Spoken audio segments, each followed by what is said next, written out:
Welcome to R five TV news. Vijayawada Durga గుడిలో విధులు నిర్వహించేందుకు వెళ్తున్న మీడియా కెమెరా మ్యాన్ పైన పోలీసులు దౌర్జన్యంగా ప్రవర్తించడం విజయవాడ మీడియా ప్రతినిధులతో ఆగ్రహానికి గురి చేస్తుంది. బహిరంగంగానే దౌర్జన్యం చేస్తున్నారు. చొక్కా పట్టుకొని మరీ నెడుతున్నారు. ఒకరు కాదు, ఇద్దరు కాదు, ఏకంగా 6 పోలీసులు ఒక మీడియా ప్రతినిధిని చుట్టుముట్టారు.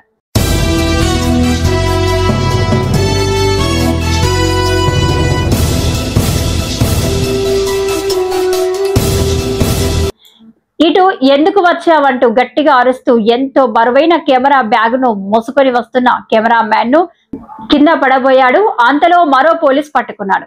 పోలీసుల అహంకారానికి అద్దం పట్టే విధంగా ఉన్న ఈ చర్యతో పోలీసులు ఎంత నిర్లక్ష్యంగా విధులు నిర్వహిస్తున్నారో అర్థం చేసుకోవచ్చు.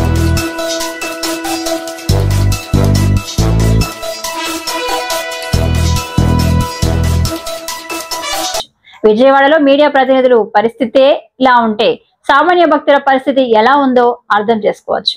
సాధారణ భక్తుల మాదిరిగా పోలీస్ కమిషనర్, కలెక్టర్లు క్యూ లైన్ లో దర్శనానికి వెళుతూ ఫోటోలు దిగుతున్నారు. కానీ అదే సమయంలో అక్కడ విధులు నిర్వహిస్తూ సమాచారాన్ని ఎప్పటికప్పుడు భక్తులకు చేరవేస్తున్న మీడియా ప్రతినిధులపైన పోలీసులు దౌర్జన్యం చేయడానికి పాత్రికేయ సంఘాలు ఖండిస్తున్నాయి.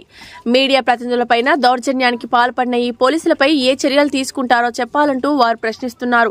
ఈ వీడియోలో ఉన్న పోలీసులకు దౌర్జన్యం చేయమని, మీడియా ప్రతినిధులపై జూలం ప్రదర్శించమని ఎవరు ఆదేశాలు ఇచ్చారో అర్థం కావడం లేదంటూ వారు ఆగ్రహం వ్యక్తం చేస్తున్నారు. రాష్ట్ర ముఖ్యమంత్రి చంద్రబాబు నాయుడు, రాష్ట్ర హోంమంత్రి అనిత, రాష్ట్ర డీజీపీ ఈ పోలీసుల చర్యలను కూటమి ప్రభుత్వ పెద్దలు సమర్థిస్తారా లేదా చర్యలు చేపడతారా చూడాలి. ఈ కూటమి ప్రభుత్వానికి చెడ్డ పేరు తీసుకువస్తున్న పోలీసులపై చర్యలు తీసుకోవాలని పాత్రికేయ సంఘాల ప్రతినిధులు కోరుతున్నారు.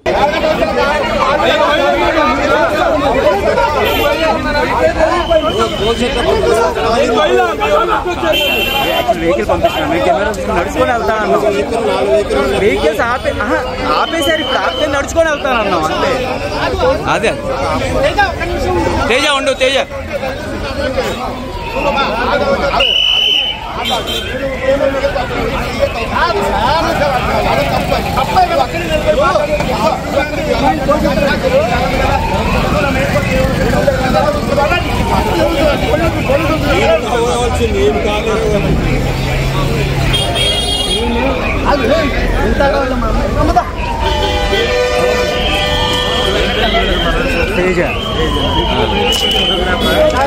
వీడియో కవరేజ్ కోసం పైకి వెళ్తున్నాము.